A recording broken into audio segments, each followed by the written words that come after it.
Hong Kong, August 1972, 2:45 p.m. The air inside the soundstage was a thick, suffocating soup of humidity, stale cigarette smoke, and the sharp, metallic tang of fake blood. This was a closed set. No press, no visitors, and no leaks. The local triads had been paid handsomely to stand at the gates and ensure that whatever happened behind those heavy doors stayed there.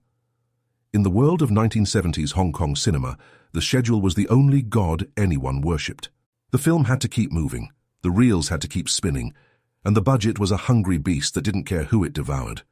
There were no safety nets here. There were no digital fixes to erase a mistake. There was only the concrete floor, the wooden props, and the human cost of perfection. I spent 30 years in the trenches of the Hong Kong and Hollywood crossover era. I've seen the contracts signed in blood and the bruised egos that could sink a production faster than a lead weight. I don't deal in the gossip you find in glossy magazines. I deal in the testimonies of the men who were actually there when the cameras stopped rolling and the masks came off. The story of what happened in those 20 minutes on that August afternoon was never meant to leave the soundstage. It was supposed to be buried under the weight of a multi-million-dollar production and the ironclad NDAs of a bygone era. It is the story of the day a titan of the industry, a man who thought he was untouchable, realized he was just a man made of skin and bone. It started 3 hours into a grueling fight sequence that had already pushed everyone to their absolute limit. You have to understand the hierarchy of a set like this. At the top was the producer, a man we called the architect. He was a high-ranking studio executive who viewed the entire production as a machine. To him, the actors were components, the cameras were tools, and the stuntmen were nothing more than disposable meat. They were cheap, they were replaceable, and they were expected to suffer in silence for the sake of the frame. In the architect's world, a broken rib was just a line item on an insurance form that he usually ignored anyway. Efficiency was his only metric. Empathy was a luxury he couldn't afford. The tension had been building for weeks. The schedule was behind. The heat was making everyone irritable, and the demands for more realism were reaching a breaking point. Then came the shot. It was a high fall, a transition from a balcony to the hard floor below. The stuntman was a veteran, a man who had worked for pennies for years, taking hits that would have put a normal man in the hospital for months. He was the bridge between the star's vision and the harsh reality of the stunt. But there was a technical oversight. A mat was misplaced by inches, or perhaps the timing was just slightly off. When he hit the floor, the sound wasn't the dull thud of a successful take. It was a sharp, sickening snap that echoed through the silent studio. It was the sound of a human leg shattering under the weight of a production that didn't care where he landed. For a second, everything stopped. The crew froze. The cameramen lowered their gear. The air in the room felt like it had been sucked out by a vacuum. The stuntman didn't scream, he just gasped, his face turning a ghostly shade of grey as he clutched a limb that was clearly no longer whole. And then, the silence was broken. Not by a medic, not by a friend, but by the architect. His voice cut through the room like a jagged blade. He didn't ask if the man was okay, he didn't call for a doctor. He looked at his watch, looked at the light, and yelled for the crew to keep filming. He ordered the injured man to be dragged off camera out of the shot, so the next sequence could begin immediately. He viewed the delay not as a human tragedy, but as a loss of profit. To him, the man on the floor was now a broken part in a machine that needed to keep running, but there was someone else on that set, someone who wasn't just a component. Bruce Lee was the star, the heartbeat of the film, and the only man with the power to look the architect in the eye. Bruce didn't represent the machine. He represented the soul of the craft. He had been watching the entire exchange from the sidelines, his body coiled with a tension that was different from the choreographed energy of the fight scenes. As the architect's orders began to mobilize the crew, Bruce didn't scream. He didn't throw a tantrum. He simply walked to the center of the set and raised a single hand. It was a small gesture, but it brought the entire multi-million-dollar production to a dead, grinding halt. The generators hummed in the background, but no one moved. The crew formed a silent circle, caught between the man who signed their paychecks and the man who was the reason those paychecks existed. The architect stepped forward, his face flushed with a mixture of arrogance and confusion. He mocked the delay, claiming the stuntman was just clumsy, and that the force of the fall wasn't even that great. He talked about the physics of the scene as if he understood the reality of the impact. Bruce Lee stood there, eerily still. His presence seemed to expand, filling the void left by the dying sounds of the studio. He looked at the injured man being shuffled into the shadows, and then he looked back at the producer. He didn't use his status to argue. Instead, he proposed a challenge. It was a proposition that felt like a tribunal. If the force that shattered a man's leg was insignificant, then the architect should have no problem standing exactly where that man had stood. He wanted to bridge the gap between the producer's cold calculation and the physical reality of the violence they were capturing on film. The architect laughed. It was a nervous, hollow sound. He thought it was a bluff. He thought his suit and his title gave him a layer of armor that Bruce Lee couldn't penetrate. He stepped onto the mats, adjusting his tie, trying to maintain the image of the man in charge. He didn't realize that he had just stepped out of his world of numbers and contracts and into a world where the only currency was precision and power. Bruce demanded that the generators be cut. He wanted total silence. He wanted the only sound in that massive, dark space to be the producer's own breathing. He set the rules, a single attempt, no retakes, no safety nets. This was a live demonstration of the insignificant force the architect had just dismissed. The tension in the room was so thick you could have cut it with a knife. The head cinematographer, a man who had seen everything, reached for his camera, but Bruce shook his head. This wasn't for the screen. This wasn't for the fans. This was a private reckoning meant to ensure the producer felt the fear without the protection of his public image. Bruce positioned himself. He wasn't looking for a fight. He was looking to teach a lesson about human dignity. He told the producer to stand his ground, to prove the toughness he expected from his employees. The producer stood there, his chest puffed out, still clinging to the belief that he was the most powerful man in the room. He had no idea that in a few seconds, his entire understanding of authority was about to be dismantled. Bruce began to move. It wasn't the flashy, cinematic movement the world would later come to know. It was something deeper, something more primal.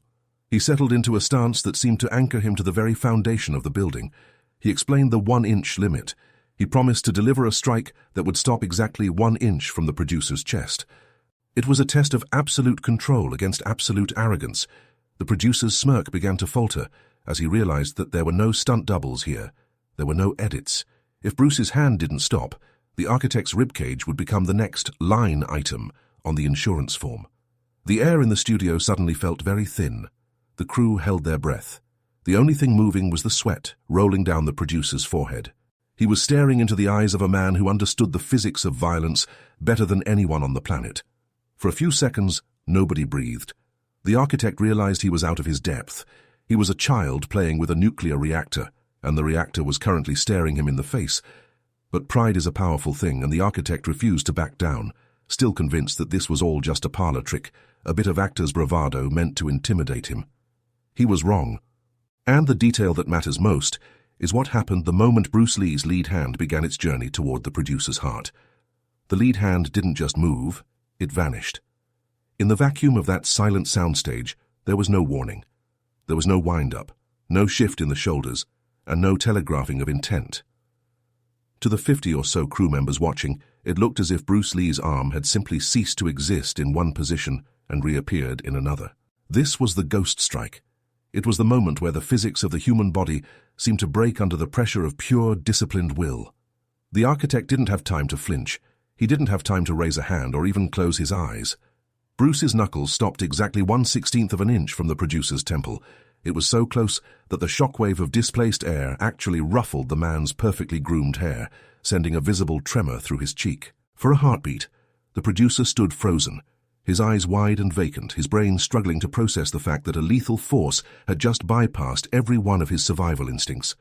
He staggered back, not from the physical blow, because there was none, but from the sheer psychological weight of the near miss. His heels caught on the edge of the mat, and he nearly tumbled into the darkness of the unlit set. A few of the grips reached out to steady him, but Bruce remained perfectly still, his hand still extended in the air, a statue of absolute control. The silence that followed was heavier than the one before. It was the silence of people who had just seen a man's mortality laid bare on a concrete floor. But the architect was a man built on a foundation of ego. His power came from his ability to dominate a room, and he couldn't allow that power to be stripped away by a parlor trick. He regained his footing, smoothing his jacket with trembling fingers. He forced a dry, rasping laugh. He looked around at the crew, trying to find a friendly face, trying to project the image that he was still in charge. He called it a gimmick. He told Bruce that while the speed was impressive, it was stage magic, useless in a real conflict, and certainly not representative of the minor forces he claimed the injured stuntman had experienced. The detail that haunts the survivors of that set is what happened next. Bruce didn't argue, he didn't defend his skill, he simply looked at a heavy wooden prop, a thick, reinforced shield used for a different sequence, and told a grip to hand it to the producer. He told the architect to hold it against his chest with both hands, to brace himself, to show the room that his logic could withstand the reality of the machine he was running. The producer took the shield. He gripped it like a lifeline, his knuckles white. He planted his feet, leaning his weight into the wood, determined to prove that he was immovable. He looked at Bruce with a sneer that was beginning to crack at the edges. He was ready for a push. He was ready for a shove. He was prepared for a struggle. He was not prepared for the vibration. Bruce stepped in, his lead foot sliding forward until his toes were mere inches from the producer's shoes. He placed his right fist against the center of the wooden shield. He didn't pull back, he didn't wind up. He simply existed in that space for a fraction of a second, his entire body aligning into a single kinetic chain. Then he exploded. It wasn't a punch in the traditional sense. It was a violent transfer of energy that seemed to bypass the wood and travel directly into the producer's nervous system. The sound was like a gunshot in a cathedral. The heavy wooden prop didn't just crack. It splintered from the inside out, the grain of the timber surrendering to a force it couldn't dissipate. The architect didn't fly backward. He didn't tumble. He was lifted off his feet as if an invisible truck had hit him. His body propelled several feet across the mats before he collapsed in a heap of tangled limbs and expensive fabric. But the fall wasn't the terrifying part. The terrifying part was what happened when he tried to get up. His body began to shake. Not out of fear, though fear was certainly present, but because his muscles were literally misfiring from the neurological shock of the impact. His entire frame vibrated with a primal, uncontrollable tremor. He tried to speak, but his jaw wouldn't cooperate. He looked down at his hands, which were twitching rhythmically, as if he were trying to hold onto a live electrical wire. He realized, in that moment of physical ruin, that he was a child playing with a force he couldn't even name. For 20 minutes, the studio was a graveyard. No one moved to help the producer. The crew, the same men he had treated like interchangeable parts, stood in a circle and watched him struggle to find his breath. They watched the soul of the film stand over the machine, not with malice, but with a quiet, devastating clarity. Bruce walked over to the injured stuntman, the veteran whose leg was still a mess of bone and pain. He didn't say a word to the producer. He spoke to the crew. He told them the production was done for the day. He told them to call a doctor, not the studio's fixer, and to ensure the man was taken to the best hospital in Hong Kong on the studio's dime. He didn't ask for permission. He didn't look at the architect for approval. The hierarchy had been dismantled in the span of a single breath. The story was scrubbed from the daily logs by the end of the week. The production company couldn't afford for their global star to be known as someone who had physically incapacitated a high-ranking executive. The stuntmen of that era lived by a code of silence. To speak out was to be blacklisted. But the memory lived in the marrow of the men who were there. Some say the producer fainted before the strike even landed. Others say Bruce barely touched the shield. But I've seen the medical reports from the producer's private doctor, reports of internal bruising and a nervous shock that took months to subside. The architect never returned to that set. He finished the production from an office in a different building, communicating through intermediaries, never again daring to step onto the mats where the reality of the craft outweighed the power of the checkbook. Efficiency without empathy is a slow form of cruelty. And that afternoon in 1972 proved that the most powerful man on a set isn't the one who signs the contracts. It's the one who understands the value of the blood being spilled. Bruce Lee didn't just win a fight that day. He forced a corporate empire to acknowledge the humanity of the people who built it. The air in the studio eventually cleared of the smoke and the tension, but the silence remained. It was a reminder that some lessons are best taught without words.